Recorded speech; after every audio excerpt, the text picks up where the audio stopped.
J.C. 라일이 쓴 거듭났는가 이런 제목의 책이 있습니다.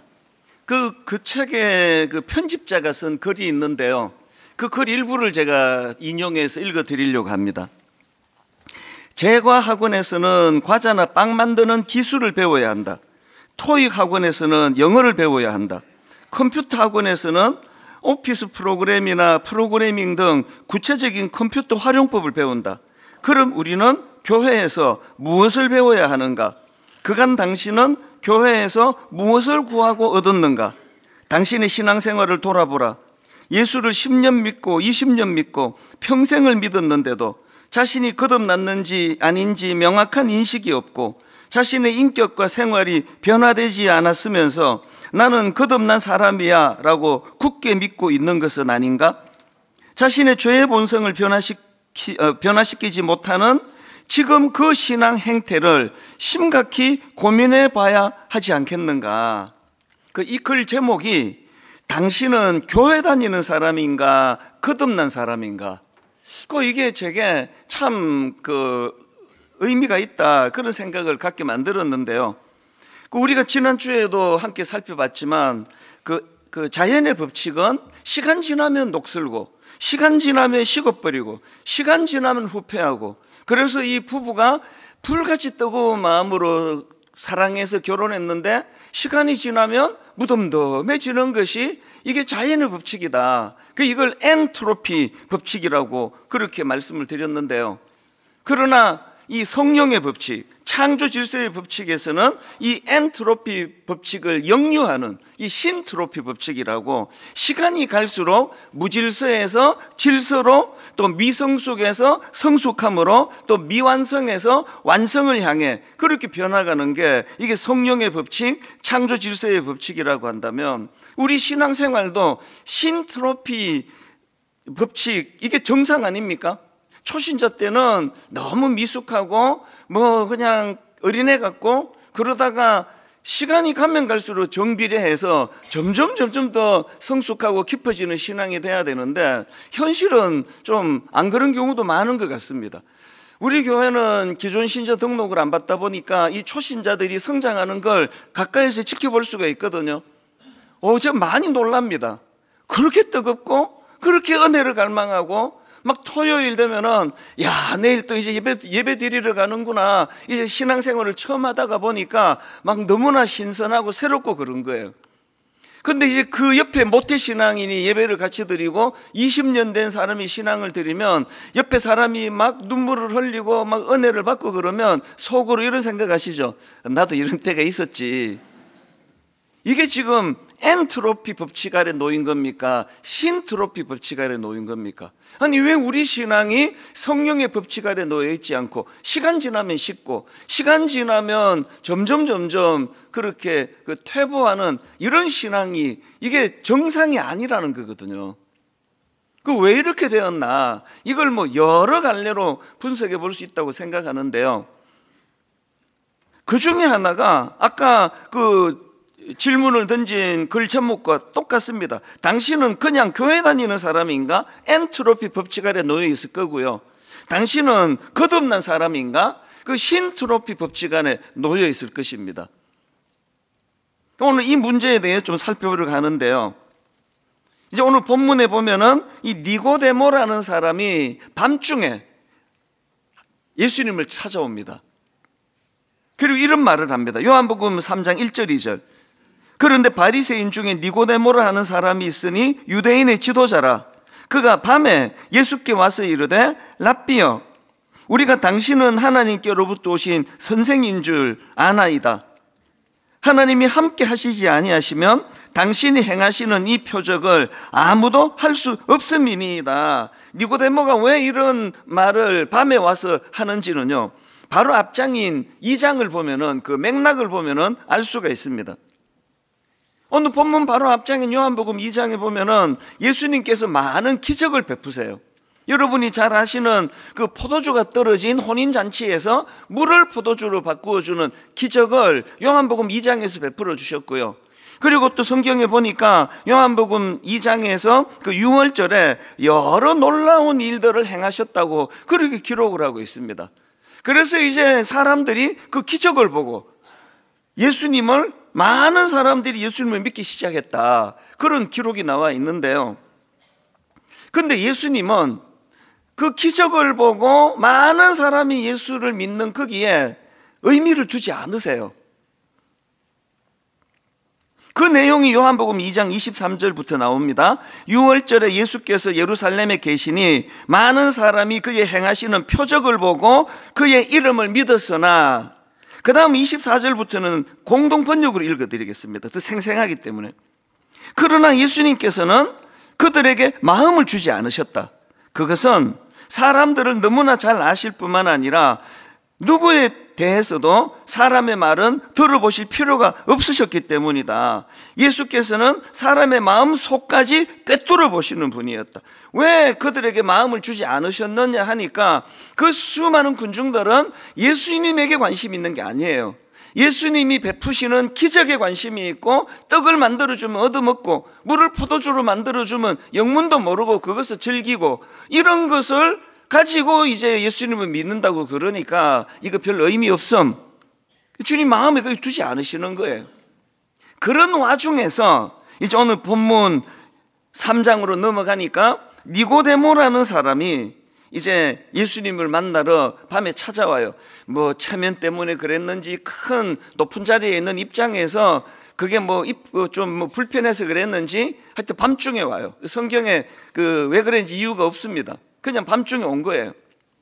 그리고는 이제 그가 이제 예수님에 대하여 이제 관심을 갖고 찾아오니까, 떡 만들어 먹는 거, 기적 베푸는 거, 물을 포도주로 바꾸어주니 기적을 보고 믿기 시작한 거에 대하여 의미를 두지 않으셨던 예수님께서 이 니고데모가 찾아온 거, 이 한 사람에 대한 기록이요 3장 1절부터 21절까지 계속됩니다. 그리고 굉장히 중요한 복음의 엑기스가 다 담겨 있습니다. 그 중에 오늘 우리 본문 너무나 잘 아는 요한복음 3장 16절도 이 맥락 속에 있는 말씀이거든요. 여기에 예수님이 의미를 두신다는 거예요. 그리고 또 중요한 게 뭐냐면은, 그렇게 찾아온 니고데모에게 예수님은 긴 시간을 할애해서 거듭남에 대해서 설명하고 계신다는 겁니다. 자, 요한복음 3장 3절입니다. 예수께서 대답하여 이르시되 진실로 진실로 내게 이르노니 사람이 거듭나지 아니하면 하나님의 나라를 볼 수 없느니라. 또 5절에도요. 예수께서 대답하시되 진실로 진실로 내게 이르노니 사람이 물과 성령으로 나지 아니하면 하나님의 나라에 들어갈 수 없느니라. 또 7절. 내가 너희에게 거듭나야 하겠다는 말을 놀랍게 여기지 말라. 자, 정리해 보면은 예수님은요 그냥 주님에게는 관심이 없고 떡이나 먹으러 오고 기적이나 구경하고 기적 보고 놀라고 이러는 거에 의미를 두지 않고, 예수님에게 관심을 가지고 찾아온 니고데모 한 사람에게 의미를 부여하는데, 중요한 건 그렇게 찾아온 니고데모에게 다른 거 설명하지 않으세요. 거듭남에 대하여 설명하고 계시다는 거. 이게 뭘 의미하겠습니까? 기독교의 첫 관문이 거듭남의 문제고요, 예수님의 관점으로 이게 굉장히 중요한 포인트라는 그 말씀 아니겠습니까? 그렇기 때문에 저와 여러분의 신앙이 성숙해지기 위해서는 이 거듭남의 문제를 반드시 짚고 넘어가야 된다는 사실입니다. 오늘 이 본문을 가지고 이제 이 거듭남에 대하여 이제 이번 주와 다음 주에 걸쳐서 좀 살펴보려고 하는데요, 3절을 다시 한번 보십시오. 예수께서 대답하여 이르시되 진실로 진실로 내게 이르노니 사람이 거듭나지 아니하면 하나님의 나라를 볼 수 없느니라. 거듭나지 않으면 천국 갈 수 없고, 거듭나지 않으면 기독교의 관문을 진입할 수가 없다, 그 얘기거든요. 여기 나오는 그 사람이 거듭나지 아니하면 할 때 이 거듭, 이거는 헬라어로 아노덴이라는 단어인데요, 이 두 가지 의미가 있습니다. 하나는 다시 이런 뜻을 갖고 있고요, 또 하나는 위로부터 이런 뜻을 갖고 있습니다. 3절에서 예수님께서 사람이 거듭나지 아니하면 이런 표현을 쓰니까 니고데모가 4절에서 니고데모가 이르되 사람이 늙으면 어떻게 날 수 있사옵나이까? 두 번째 모태에 들어갔다 날 수 있사옵나이까? 이렇게 반응한 거는 예수님이 사용하신 이 아노덴이라는 표현을 다시라는 뜻으로만 해석했기 때문이에요. 예수님께서 3절에서 사용하신 이 아노덴이라는 이 단어를 다시 이런 뜻으로도 해석할 수가 있지만 더 본질적인 의미로는 그 위로부터 나는 거예요. 그러니까 이 거듭남이라는 거는 단순히 육체적으로 반복되는 출생 이게 아니고요. 그 위로부터, 그러니까 하나님으로부터 오는 새로운 출생, 이걸 의미한다는 겁니다. 오늘 본문 요한복음 3장 16절, 사실은 오늘 본문은 요한복음 3장 1절부터 21절까지예요. 집에 가셔서 이 부분을 한 주간 동안 묵상하고 오시면 다음 주일 총 정리하는데 도움이 될 것입니다. 그 맥락 중에 요한복음 3장 16절이 나옵니다. 하나님이 세상을 이처럼 사랑하사 독생자를 주셨으니 이는 그를 믿는 자마다 멸망하지 않고 영생을 얻게 하려 하심이라. 이 요한복음 3장 16절을 가지고 이번 주와 다음 주에 걸쳐서 이제 이 말씀 요 한 구절만 딱 따서 읽는 것도 의미가 있지만 전체적인 맥락, 이 거듭남이라는 맥락으로 주신 이 흐름으로 이 말씀을 읽으면은 여기에 굉장히 중요한 포인트들을 찾아낼 수가 있습니다. 이 거듭남, 그 위로부터 오는 새로운 생명이 어떻게 주어지는지에 대하여 요한복음 3장 16절에서 예수님이 이렇게 설명하시는데요. 이거를 이제 거듭남 하나님과 관련하여 이제 이거를 살펴볼 때에 한 세 가지 의미가 있습니다. 여기에 이 거듭남, 이것과 또 하나님, 또 하나님께서 이런 의미를 마음에 담고 요한복음 3장 16절 읽어보시면요, 세 가지로 정리가 되는데 하나님 하신 일이, 첫째로는 거듭남의 근원, 이게 하나님의 사랑에서 출발한다는 거예요. 하나님이 세상을 이처럼 사랑하사, 잘 아시는 3장 16절의 첫 부분 아닙니까? 그런가 하면 로마서 5장 8절, 우리가 아직 죄인 되었을 때에 그리스도께서 우리를 위하여 죽으심으로 하나님께서 우리에 대한 자기의 사랑을 확정하셨느니라. 우리가 거듭날 수 있게 된 거, 이제 멸망하지 아니하고라는 그 말씀 속에서 내버려두면 우리는 영적으로 망할 수밖에 없는 존재인데, 우리를 구원해 주신 그 거듭남의 십자가 사랑은 그 출발이, 거듭남의 근원이 하나님의 사랑으로부터 시작이 된다. 그런가 하면 두 번째로 이 하나님과 관련한, 거듭남과 관련한 요한복음 3장 16절이 가진 두 번째 의미는 거듭남의 통로, 이게 그리스도의 십자가라는 겁니다. 하나님이 세상을 이처럼 사랑하사 독생자를 주셨으니, 이 부분은 이제 다음 주일날 좀 상세하게 이제 다시 설명을 드릴 예정입니다. 그리고 로마서 5장 8절입니다. 우리가 아직 죄인 되었을 때에 그리스도께서 우리를 위하여 죽으심으로 하나님께서 우리에 대한 자기의 사랑을 확정하셨느니라. 그래서 여러분, 우리가 거듭났는지 거듭나지 않았는지를 점검하는 많은 잣대 중에 이 십자가에 대한 감격이 내게 있나? 이 거듭남의 출발, 거듭남의 근원 대신 하나님의 사랑, 여기에 우리가 감격과 감사가 있나? 이게 잣대 중에 하나입니다. 원래 이 십자가라는 것은 끔찍한 사형틀 아닙니까? 그런데 이 끔찍한 사형틀을 주님이 하나님께서 도구로 쓰셔서 우리를 구원하는, 예수 그리스도를 십자가에 대속으로 못 박게 하는 그 방식을 통해서 우리를 구원해 주셨다는 거죠. 그래서 그 끔찍한 십자가가 이제 목걸이로도 걸고 집에 벽에도 붙여놓고 그렇게 은혜의 수단으로 바뀌게 된 거거든요. 이 십자가가 거듭남의 통로가 되었다. 그래서 우리가 구원받기 위해서는 그 방식을 우리가 택해야 돼. 나 이거 마음에 안 들어. 그거 안 됩니다. 우리가 하나님의 사랑으로 시작한 이 거듭남이 하나님의 방식으로 진행이 되는데 그것이 십자가라는 거예요. 그래서 다음 주일날 요 하나만 떼가지고도 우리가 이제 십자가에 대해서 깊이 생각하고 그리고 십자가를 사랑해야 되는 의미를 우리가 나누어야 되는 거거든요. 그런가 하면은 이 거듭남과 관련해서 요한복음 3장 16절을 또 한 가지로 더 분석할 수가 있는데요. 거듭남의 결과, 영생을 얻게 된다는 겁니다. 하나님이 세상을 이처럼 사랑하사 독생자를 주셨으니 이는 그를 믿는 자마다 멸망하지 않고 영생을 얻게 하려 하심이라. 여기 나오는 영생이요, 단순히 영원한 시간, 긴 시간 이것만을 의미하는 게 아닙니다. 여기 나와 있는 영생을 얻게 하려 하심이라는 이 말씀 속에는 하나님과의 친밀하고 영원한 생명의 관계예요. 그래서 영생을 얻게 하려 하심이라는 이 하나님과의 거듭남이 우리 안에서 구현이 되면 바로 오늘부터 그것이 내게 영향을 미치는 거예요. 나는 하나님과의 깊은 관계를 이루어가는 영생을 얻은 사람이라. 그러면 오늘 제게 여유를 줘요. 좀 억울해도, 좀 모함을 당해도, 이제 뭐 이게 뭐 병을 만나가지고 살 날이 많지 않아도 마음에 여유가 생겨요. 이게 거듭남의 특징이에요.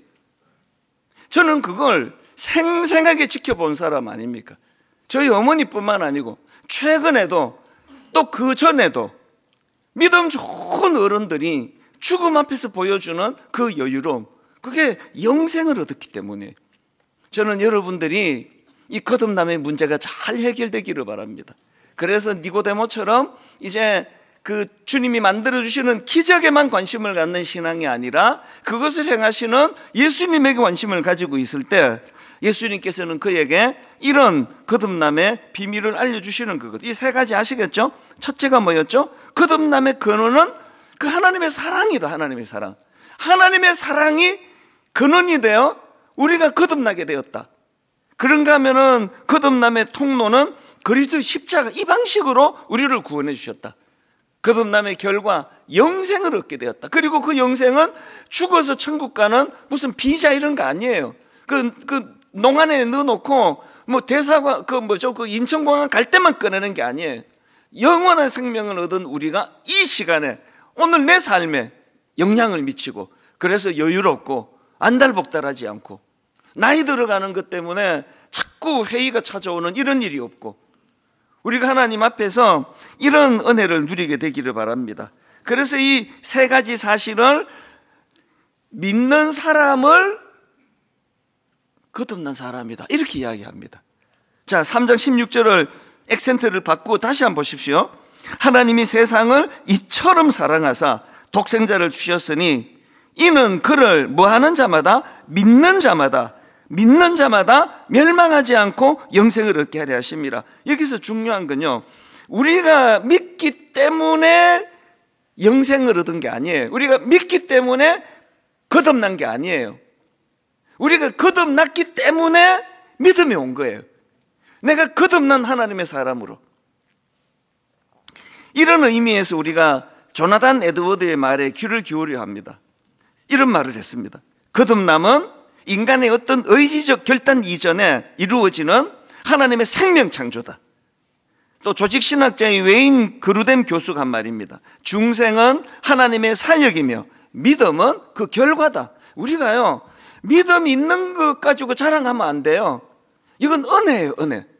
저같이 의심이 많고 뭔가 확인하기 전에는, 그래서 저는 지금까지 단 한 번도 사기를 당해본 적이 없습니다. 의심이 많아가지고. 이렇게 의심 많은 내가 인생을 제가 하나님께 걸고 미국에서 하던 거 내려놓고 한국으로 올 수 있다는 거, 이게 기적이에요. 이게 기적. 저는 내가 예수 믿는 게 이게 기적이에요. 그리고 이건 내 의지로 되는 게 아니에요. 이 은혜예요. 내가 예수 믿는 것 자체가 이게 진짜 은혜예요. 그래서 오늘 이제 거듭남과 관련해서 우리가 기억해야 될 이 세 가지, 이 두 가지는 오늘 말씀드리고요. 세 번째 세 가지는 이제 다음 주일날 이제 나누어서 이제 말씀을 이제 분량이 좀 길기 때문에 오늘 두 가지만 먼저 말씀드립니다. 거듭남과 관련해서 우리가 기억해야 될 첫 번째가 뭐냐? 예수 그리스도를 알고자 하는 갈망. 이게 거듭남의 시작이에요. 예수 10년째 믿으면 거듭남을 알게 돼. 이거 아닙니다. 예수 20년째 믿으면 내가 거듭남이 이제 나한테 이제 체득이 될 거 아닙니다. 갈망해야 돼요. 오늘 이 말씀의 시작이 바로 본문 2절, 니고데모가 밤에 예수께 와서 이르되 랍비여, 우리가 당신은 하나님께로부터 오신 선생인 줄 아나이다. 니고데모가 예수님께 관심이, 그리고 니고데모가 그 예수를 알고자 하는 마음이, 그 갈망이 커서 밤에 주님을 찾아간 거예요. 그렇게 찾아갔기 때문에 주님이 니고데모에게 거듭남의 비밀을 가르쳐 주신 거거든요. 여러분에게 이 목마름이 있습니까? 그게 여러분이 거듭났다는 증거예요. 주님을 알고자 하는 마음, 이 갈망이 있었기 때문에 이 거듭남과 십자가라는 기독교의 근간을 이루는 이 진리를, 이번 주에는 제가 거듭남에다가 강조를 하고 다음 주에는 십자가에다가 강조를 해서 이 거듭남과 십자가, 십자가와 거듭남, 이 두 가지가 균형 있게 여러분 심령에 정리가 잘 되는 신앙인들이 되시기를 바랍니다. 그러기 위해서 우리가 이 갈망이 필요해요. 그래서 자꾸 여러분 스스로에게 질문하셔야 됩니다. 나는 하나님을 향한 이런 목마름이 있나? 나는 주님과의 교제를 위하여 따로 시간을 내고 있나? 나는 말씀을 정기적으로 읽으며 이 말씀이 꿀송이처럼 달다는 것을 내가 목마르게 이것을 내가 갈망하고 있나? 나는 예수님을 더 닮아가기 위하여 옛 습관과 싸우고 있나? 이 모든 것들이 여러분이 거듭났다는 증거예요. 저는 분당 우리 교회 성도님들이 그저 비본질적인 그 기적이나 구경하고 떡이나 얻어먹고 이런 성도들이 많은 교회가 아니라 니고데모처럼 그 예수 그리스도에게 관심을 갖고 또 거듭남에 알고 싶어하는 마음을 갖고 믿음이 그렇게 갈수록 성장해가는 성도님들이 모인 교회가 되기를 바랍니다. 두 번째로요, 이 거듭남과 관련해서 기억해야 할 게 하나 더 있습니다. 영의 눈이 열려야 거듭남을 이해할 수 있다는 거예요. 이 영안이 열려야. 예수께서 니고데모에게 이 거듭남의 중요성을 강조하시니까 니고데모가 아까 4절에서 유치한 말을 하잖아요. 아니 니고데모가 이르되 아니 사람이 늙으면 어떻게 날 수 있사옵니까? 두 번째 모태에 들어갔다가 날 수 있사옵나이까? 그러니까 예수님이 하시는 말씀이 5절입니다. 예수께서 이르시되 대답하시되 진실로 진실로 내게 이르노니 사람이 물과 성령으로 나지 아니하면 하나님의 나라에 들어갈 수 없는 일에 영적인 문제다, 그 얘기예요. 그 다음 6절 7절도 똑같습니다. 육으로 난 것은 육이요 영으로 난 것은 영이니 내가 너희에게 거듭나야 하겠다는 말을 놀랍게 여기지 마라. 네가 아무리 똑똑해도 아무리 네가 지식인이라도 영안이 열리지 않고는 이 비밀을 알 수가 없다. 그래서 10절에 보면은 예수님이 이 니고데모를 나무라시면서 이런 말씀을 하십니다. 예수께서 그에게 대답하여 이르시되 너는 이스라엘의 선생으로서 이러한 것들을 알지 못하느냐? 니고데모는 율법학자예요. 그는 유대인의 지도자예요. 그런 높은 지위를 가졌습니다. 그런데 이런 것들로 결단코 거듭날 수가 없다는 거예요. 거듭나지 않으면 영안이 열리지 않고, 그래서 교회를 그렇게 오래 다니는데도 그냥 왔다 갔다 하시는 거잖아요. 여러분이 잘 아시는 구약의 엘리사 선지자, 그 아람왕 적국이었던 아람왕이 엘리사를 잡으려고 대군을 이끌고 엘리사 있는 데로 와요. 그래서 아침에 엘리사의 사환, 그 젊은 종 게하시, 이 젊은 종이 일어나가지고 문을 열고 주변을 살펴서 기절할 뻔했어요. 온 그 적들이 지금 이 엘리사가 있는 이곳을 에워싸고 있는 거예요. 빽빽히 집주위를 지금 에워싸고 있는 거예요. 이 종이 막 혼비백산해가지고 주님께 막 달려갑니다. 그랬더니 11개 16장 15절입니다. 하나님의 사람의 사환이 일찍 일어나서 나가보니 군사와 말과 병거가 성읍을 에워쌌는지라. 그의 사환이 엘리사에게 말하되 내 주여 우리가 어찌하리이까? 그랬더니 16절에서 엘리사가 이렇게 대답합니다.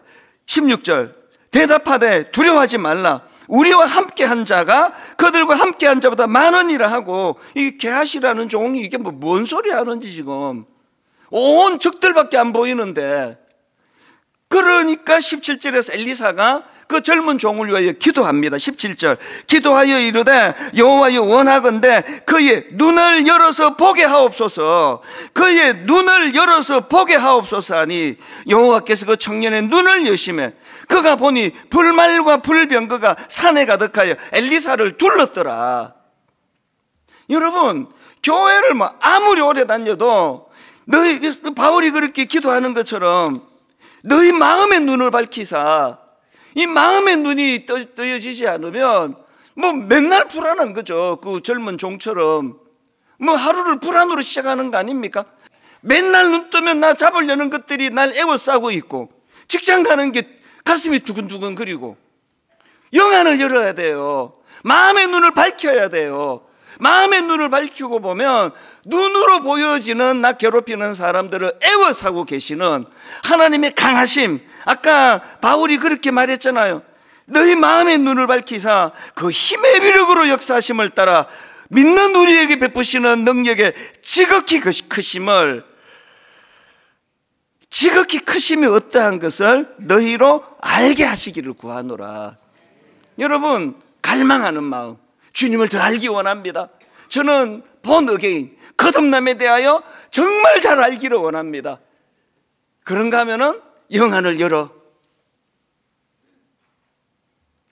지안도 어느 정도 열렸잖아요. 그 정도 공부 많이 하셨으면. 그리고 육아는 뭐 요새 뭐 안경이 너무 잘 나와가지고 저는 지금 안경 뭐 4개 갖고 다니거든요. 육신의 눈을 밝히 보려고도 이렇게 노력을 하는데, 여러분 영혼의 눈을 뜨려고 어느 정도 노력하고 계세요? 마음의 눈이 어두운데, 맨날 두려운데, 맨날 불안한데, 여러분 하나님 앞에 이 본 어게인, 거듭남을 사모하면서 요한복음 16장을 묵상하면서 이제 마지막 3번째는 제목만 읽어드리고 다음 주일날 계속하겠습니다. 거듭남과 관련해서 기억해야 될 3번째가 십자가만이 거듭남의 대안입니다. 십자가만이 거듭남의 대안입니다. 이제 결론을 이렇게 맺습니다. 여러분, 우리 바울처럼 기도해야 돼요. 너희 마음의 눈을 밝히사 엘리사처럼 기도해야 돼요. 기도하여 이르되 여호와여 원하건대 그의 눈을 열어서 보게 하옵소서. 우리 자녀들을 위하여 육신의 눈을 뜨도록 예를 들어서 안경도 맞추어주고 지식의 눈을 뜨게 해주려고 학원에도 보내고 그 돈 없는 것만 끌고 모아서 애한테 다 보내면서 왜 아이들에게 영혼의 눈을 뜨게 하는 일에는 그렇게 소홀히 하고 계십니까? 바울처럼 기도해야 됩니다. 하나는 우리 아들이, 우리 딸이 마음의 눈을 밝혀서 그의 부르심의 소망이 무엇이며 무슨 대학 가는 것도 중요하지만 하나님 원하건대 그의 눈을 열어서 보게 하여 주시기 원합니다.